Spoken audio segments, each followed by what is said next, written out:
Fake degree, fake news, ये सारी चीजें आजकल बहुत चल रही हैं। इसी में एक मामला औरंगाबाद का आ गया है, शिक्षकों से जुड़ा हुआ। अब इन्हीं पर हम बात करेंगे कि शिक्षकों के इस मामले में क्या कार्रवाई का मामला है, डीपीओ ने क्या बोला है, औरंगाबाद का सिर्फ मामला है या पूरे बिहार का। मैं काशिम मलिक कशी न्यूज के डिजिटल प्लेटफॉर्म पर स्वागत करता हूं आपका। हम बात करने वाले हैं औरंगाबाद में एक खास तरीके का इशू उभरा है शिक्षकों को लेकर के, शिक्षकों की नौकरी को लेकर के और उन पर होने वाली कार्रवाई को लेकर। इस सारी चीजों पर हम चर्चा करेंगे हमारे वरिष्ठ सहयोगी प्रीतम जी के साथ। प्रीतम जी, सबसे पहले तो आपका स्वागत है। क्या है ये पूरा मामला, ये जो औरंगाबाद में आग लगी है इस मामले में, और इसको लेकर के जो एक तरह के लोगों के करियर पर बनाई है, क्या है पूरी बात? ये आग ऐसे लगी है जिससे 75 शिक्षक का करियर जो है वो तबाह होने के कगार पे है। दरअसल पिछले साल इसी अक्टूबर के महीने में रिजल्ट आया था, बीपीएससी शिक्षक बहाली फेज 1 का रिजल्ट आया था। उसमें अलग अलग संस्थानों से जिन लोगों ने डिग्री प्राप्त की थी, चाहे वो बीएड की डिग्री हो या डिप्लोमा इन एलिमेंट्री एजुकेशन की डिग्री प्राप्त की हो, उन लोगों की नौकरी हो गई। 25 अक्टूबर को हमें याद है कि आपको जैसे याद होगा कि अगस्त में परीक्षा, जुलाई में परीक्षा हुई थी। अब माफ़ कीजिए, अगस्त में परीक्षा हुई थी और अक्टूबर में रिजल्ट आ गया, तो उसके बाद आनन फानन में इनकी ज्वाइनिंग कराई गई थी। उस वक्त बिहार लोक सेवा आयोग ने साफ साफ कहा था कि जिन भी अभ्यर्थियों को आज हम उन सफल होने का सर्टिफिकेट जारी कर रहे हैं, हमने केवल सफल होने का सर्टिफिकेट जारी किया है।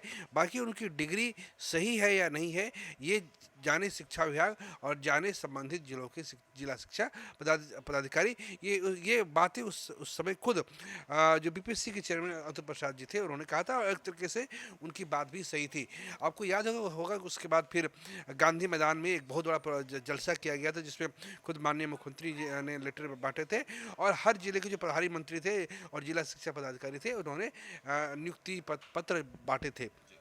लेकिन जिस तरीके से नियुक्ति पत्र बांटे गए थे, उस और जिस तरह से जल्दीबाजी की गई थी, अब उस जल्दीबाजी का साइड इफेक्ट हम लोग के सामने देखने को मिल रहा है। ये तो हम सभी जानते हैं कि शिक्षक भर्ती शिक्षक बहाली में सैकड़ों की संख्या में ऐसे शिक्षक हैं जिनकी डिग्री फर्जी है, और जिनके पास उस पद के लायक मनमाफिक योग्यताएं नहीं है, और फिर भी उन्होंने डिग्री हासिल की है और वो नौकरी कर रहे हैं।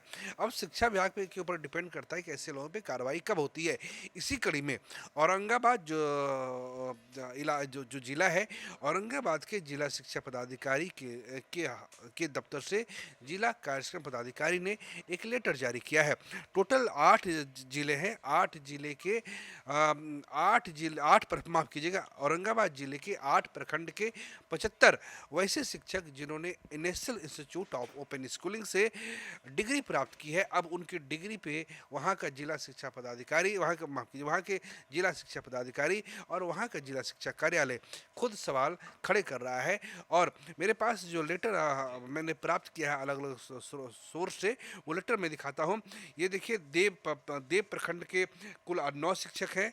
इसके अलावा ओबरा प्रखंड के 8 शिक्षक हैं। मदनपुर के 8 शिक्षक हैं। सबसे ज़्यादा रफ़ीगंज के 14 शिक्षक हैं। इसके अलावा औरंगाबाद प्रखंड खुद है, वहाँ पे 4 शिक्षक हैं। कुटुम्बा प्रखंड के 17 शिक्षक हैं। इसके बाद गोह प्रखंड के 3 शिक्षक हैं और नवीनगर के 12 शिक्षक हैं।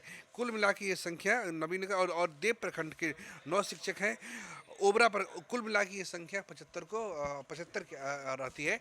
और इनसे जिला कार्यक्रम पदाधिकारी ने कहा है, क्या कहा है कि जैसे उन्होंने लिखा है कि जैसे उन्होंने प्रखंड का नाम देव है, सूची में अंकित टीआरई 1.0 के विद्यालय अध्यापक, उनको कहा गया है उपरोक्त विषयक अंकित करना है कि आपकी नियुक्ति बिहार लोक सेवा आयोग के विज्ञापन संख्या 26/2023 के आलोक में हुई है, परंतु आपके द्वारा उपस्थापित शैक्षणिक प्रमाण पत्रों के अवलोकन से प्रथम दृष्टिया ऐसा प्रतीत होता है कि आपकी योग्यता विद्यालय अध्यापक हेतु समुचित नहीं है। यानी ये जो शिक्षक है, हाँ, ये देखिए, मैं बारी बारी से दिखाना चाहूँगा। हमारे कैमरा पर्सन बड़े अच्छे हैं, श्याम, वो दिखाएंगे। देखिए किस तरह ये देखिए, ये ऊपर जो है ये जिला कार्यक्रम पदाधिकारी हैं, डीपीओ, और वहाँ जो उन्होंने लेटर जारी किया है, मैं कहूँगा ऐसे तो जूम इन करके इन शिक्षकों के नाम भी अगर वो दिखा पाएँ तो हमारे दर्शक देख पाएंगे कि आखिर बिहार में शिक्षक नौकरी के नाम पे हुआ क्या है। जिस तरीके से बिहार लोक सेवा आयोग ने शिक्षा विभाग के निर्देश पे बहाली निकाली और फिर इतनी तेज़ी से बहालियाँ हुई कि आप कह नहीं सकते। ये हमने केवल एक नमूना देव प्रखंड का दिखाया है, उसमें खुद वहाँ के जो जिला कार्यक्रम पदाधिकारी हैं वो बोल रहे हैं, उनकी उनके जो शब्द हैं कि प्रथम दृष्टिया ऐसा प्रतीत होता है कि आपकी योग्यता विद्यालय अध्यापक हेतु समुचित नहीं है। आपके द्वारा NIOS यानी national institute of open schooling से प्राथमिक शिक्षक प्रशिक्षण का प्रमाण पत्र प्राप्त किया गया है, जिससे आपके नामांकन की अर्हता सही प्रतीत नहीं हो रही है। यानी दूसरे शब्दों में कहें तो जिन लोगों की नौकरी हो गई है, जिन लोगों ने अलग अलग स्कूलों में वो काम कर रहे हैं, नवंबर 2023 से वो लगभग साल भर बीतने को है, इनकी डिग्री पहली नज़र में सही प्रतीत नहीं हो रही है। वहाँ का जिला शिक्षा कार्यालय खुद ये कह रहा है कि आपकी डिग्री में कुछ ना कुछ दोष है, अतः आपको 3 दिन का समय दिया जाता है। उसके नीचे एक शब्द और लिखा गया है कि समयावधि में स्पष्टीकरण प्राप्त नहीं होने पर यह माना जाएगा कि इस संदर्भ में आपको कुछ नहीं कहना है और आप पर लगाए गए सभी आरोप सही एवं सत्य हैं। तदालोक पे विभाग द्वारा अग्रतर कार्रवाई की जाएगी। अग्रतर कार्रवाई का अर्थ ये है, विभाग या तो उनकी नौकरी को लेकर उन्हें नोटिस जारी करेगा, उनकी नौकरी भी जा सकती है, या फिर उनसे जो उन्होंने जितनी सैलरी भी शिक्षा विभाग से उठाई है वो सारे सैलरी की रिकवरी होगी। स्पष्ट तौर से ये कहा जा सकता है काशिफ, जैसे हम लोग शुरू से कह रहे थे कि मैं बिहार लोक सेवा आयोग को कोई दोष नहीं देता हूँ, चूँकि बिहार लोक सेवा आयोग एक एग्जामिनेशन बॉडी है। उसका काम है कि पेपर लिखना हो, उसका काम है कि परीक्षा केंद्र पे अभ्यर्थी पहुंच जाए, उसका काम है समय से रिजल्ट जारी करना।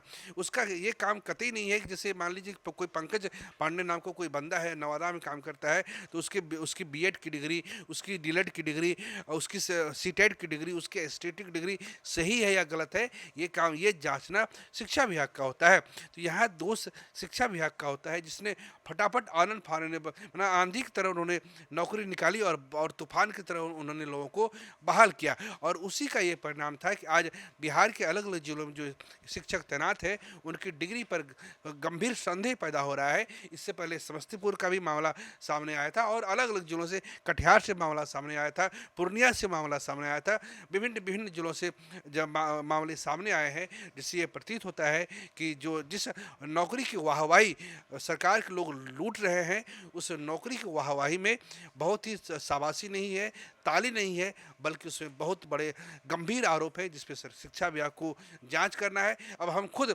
जब ये 3 दिन का समय, 4 दिन का समय जब पूरा हो जाएगा, फिर हम ये जानकारी प्राप्त करेंगे कि आखिर इन शिक्षकों पे क्या कार्रवाई हुई है। बिहार में जो शिक्षक बहाली हुई है, चाहे वो 2006 से लेकर अब तक जो हुई है, वो बहाली अलग अलग कारणों से संदेह के घेरे में रही है।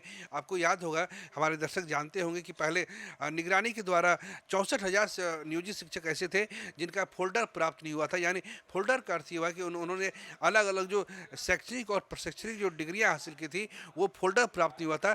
तो उसकी निगरानी की जाँच अभी तक चल रही है और अब तक कोई ठोस समाधान नहीं निकला है। और इसी बीच जिन लोगों ने फर्जी डिग्री के आधार पर नौकरी प्राप्त की थी वो अब भी काम कर रहे हैं। तो हमारी बिहार सरकार से, शिक्षा विभाग से ये रिक्वेस्ट होगी और ये उनसे ये अर्जी होगी कि कृपया अगर इनकी डिग्री सही नहीं है तो इन्हें अब कोई और मौका ना दिया जाए। अगर प्रीतम जी, बिल्कुल संक्षेप में एक जवाब और दें, लूप होल कहाँ है? लूप होल शिक्षा विभाग में, चूंकि इतनी तेजी से बहालियां ली गई थी कि आयोग को समय नहीं मिला कि वो कैसे इसको रेक्टिफाई करे। और एक तरीके से दबाव था जो शिक्षा, आपको याद होगा कि हमें थोड़ा समय अगर तो मैं तारीखों पे एक नज़र डाल दें, चूँकि मैं शिक्षा विभाग को काफ़ी करीब से देखता हूँ। अप्रैल में इसकी नियमावली आई थी, 15 जून को नोटिफिकेशन जारी हुआ था, जुलाई में इसके फॉर्म लिए गए, अगस्त में इसकी परीक्षा हुई। अगस्त में जैसे ही परीक्षा खत्म हुई, 27 अगस्त को, माफ 27 अगस्त की परीक्षा खत्म हुई है, उसके बाद डॉक्यूमेंट वेरिफिकेशन कराया गया। आनंद फानन में डॉक्यूमेंट वेरिफिकेशन, हर जिलों में डॉक्यूमेंट वेरिफिकेशन हुआ और ये महीना सितंबर में चला गया। और अक्टूबर में जब विजयादशमी चल रही थी तो अष्टमी नवमी पूजा के दरमियानी रात को रिजल्ट जारी किया गया था। ये इसलिए इतनी तेजी से जो रिजल्ट जारी किया गया उसी का लूपहोल अब सामने आ रहा है। इसीलिए शिक्षा विभाग को चाहिए कि ऐसा नहीं कि वाहवाही के चक्कर में उनको गालियां मिले। अब जो ऐसे लोगों की जो अगर डिग्री जाती देखिए, मैं ये नहीं कहता हूँ कि इनकी डिग्री फर्जी है, मुझे इनकी डिग्री पे कोई संदेह नहीं है। संदेह कौन कर रहा है? संदेह शिक्षा विभाग कर रहा है। संदेह कौन कर रहा है? वहाँ की जिला शिक्षा पदाधिकारी और जिला कार्यक्रम पदाधिकारी कर रहे हैं। ये जो अभ्यर्थी हैं जिनका चयन हुआ है, इन्होंने दो तरह से नुकसान पहुँचाया है शिक्षा विभाग का। पहला नुकसान ये पहुँचाया है, इन्होंने अवांछित तरीके से डिग्री हासिल कर ली और बाद में ये बहाल हो गए। तो इनके स्थान पर योग्य उम्मीदवार होने चाहिए थे। अगर फर्ज कीजिए कि अगर ये 75 शिक्षक हैं, अगर इनकी डिग्री फर्जी पाई जाती अगर, तो ये 75 वो लोग थे जो कहीं न कहीं तरीके से योग्य थे, जो जेन्युइन थे, जिनकी डिग्री वास्तविक थी, वो तो नौकरी से बाहर हो गए। तो ये देखना पड़ेगा कि इस पे कैसे हमें रोक लगानी है और शिक्षा विभाग को चाहिए। दरअसल क्या है, ये आपके मन में एक सवाल ये हो रहा कि ये आखिर ये हुआ किस तरीके से। तो मैं क्या होता है ना कि देखिए, ये माहौल के ऊपर डिपेंड करता है कि हम कैसे लोगों के हाथों में हमने सत्ता सौंपी है, और जिनके हाथों में सत्ता सौंपी है उनकी प्राथमिकता शिक्षा है भी नहीं है। मुझे ऐसा लगता है कि मुझे याद है कि अगस्त का महीना चल रहा था और जब प्राथमिक शिक्षकों की बहाली होनी थी प्राथमिक स्कूलों में, उसमें बीएड के भी लोग फॉर्म भर सकते थे और डीएलएड के भी लोग फॉर्म भर सकते थे। लेकिन निर्णय आ गया कि नहीं, प्राथमिक स्कूलों में जो भर्ती होंगे और प्राथमिक शिक्षक जो होंगे उनके पास केवल डीएलएड का ही डिग्री चलेगी, बीएड के लोग जो है फॉर्म नहीं भर सकते हैं। यानी पहली बार मुझे ऐसा सुनने को मिला कि अगर आपके पास बेहतर डिग्री है तो आप 9 से 12 भरिए, क्लास 9 से 12 तक में भरिए, आप क्लास 1 से 5 तक का नहीं भर सकते। ये माननीय सुप्रीम कोर्ट का निर्णय सुना था। हम सुप्रीम कोर्ट के प्रति पूरा आभार व्यक्त करते हैं, हमें उनसे कोई गिला शिकवा नहीं है, क्योंकि सुप्रीम कोर्ट भी जो है वो सरकार के द्वारा बनाए गए रूलिंग पे चलती है। ये पूरा जो मामला आया था एनसीटी, जो national council for teaching education है, उसने ही ऐसा नियम बना दिया था। उसके बाद जिन लोगों ने बीएड की डिग्री हासिल की थी उनको एक तरीके से बाहर ही हो गए। तो इसी आड़ में जिन लोगों के पास डीएलएड की डिग्री थी, उन्होंने आनंद फॉर्म भरा। उसके आलोक में इस तरह की बात सामने आई है। एक बार फिर सुन ले हमारे शिक्षक अभ्यर्थी की किन किन औरंगाबाद जिला है और कौन कौन से प्रखंड है। प्रखंड है देव में 9 शिक्षक, आप यहाँ देव में 9 शिक्षक, औरंगाबाद प्रखंड के 14, रफीगंज के 14, मदनपुर के 8, ओबरा के 8, कुटुम्बा के 17, गोह के 3 और नबीनगर के 12, कुल 75 शिक्षकों की डिग्री।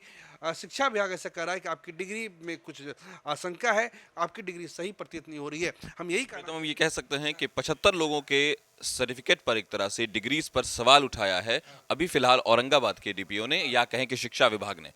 इसमें बीपीएससी ने पहले ही क्लियर कर दिया था कि हम सिर्फ एग्जाम ले रहे हैं और रिजल्ट दे रहे हैं। We are just examination body. We are not here for to rectify certificate. बिल्कुल उन्होंने पहले ही कहा था।